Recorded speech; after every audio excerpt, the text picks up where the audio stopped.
واجي بريبا تاريخ عصب أيا صائب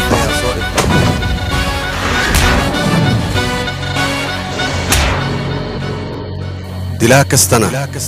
دل أيا udambeeya geeridu mar walba kaama harto laakiin waxaa fool xumo ah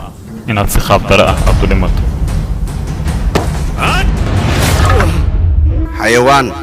oo adigoo kala ah xayawaan loo maraadsho laakiin dadka waxaa ka soo dhaxbaxayo mid xayawaannimada adiga aad taqaanid kula yaqaano isaga ayaana nolosha kugu xiriirinayo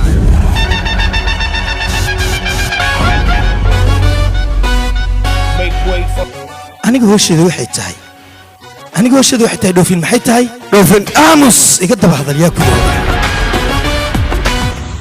wariyaa hooy rag iswaalaba waxaa la yiri waa yaa hela ii sheeg bal aamus iga daba hadal yaa ku yiri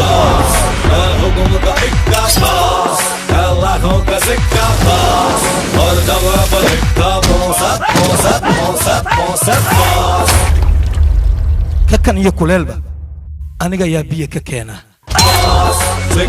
war adiga haddaad dagaalyahan tahay maxaad dhinacyadan u maraysaa maa inta timaadid iskeen wariyaa hooy madaxaaga inaan ku qaras baxa miyaad rabtaa adiga wariyaa mar walba booska wuu saxan yahay soo moogid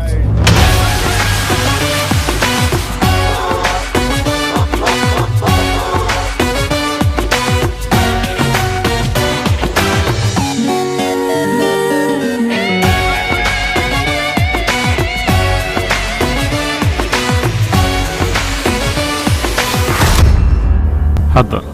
siduu waqtigu isku bedelay ayuu nasiibkaaguna isku bedelay aniga ujeedadeedu waxay tahay inaan adiga iyo familkaaga baabi'iyo heede booska macna daro uma hadlee dad ayuu ka hadalsiiyaa dadka markuu ka hadalsiinayana si caadi uma hadlee gacan ayuu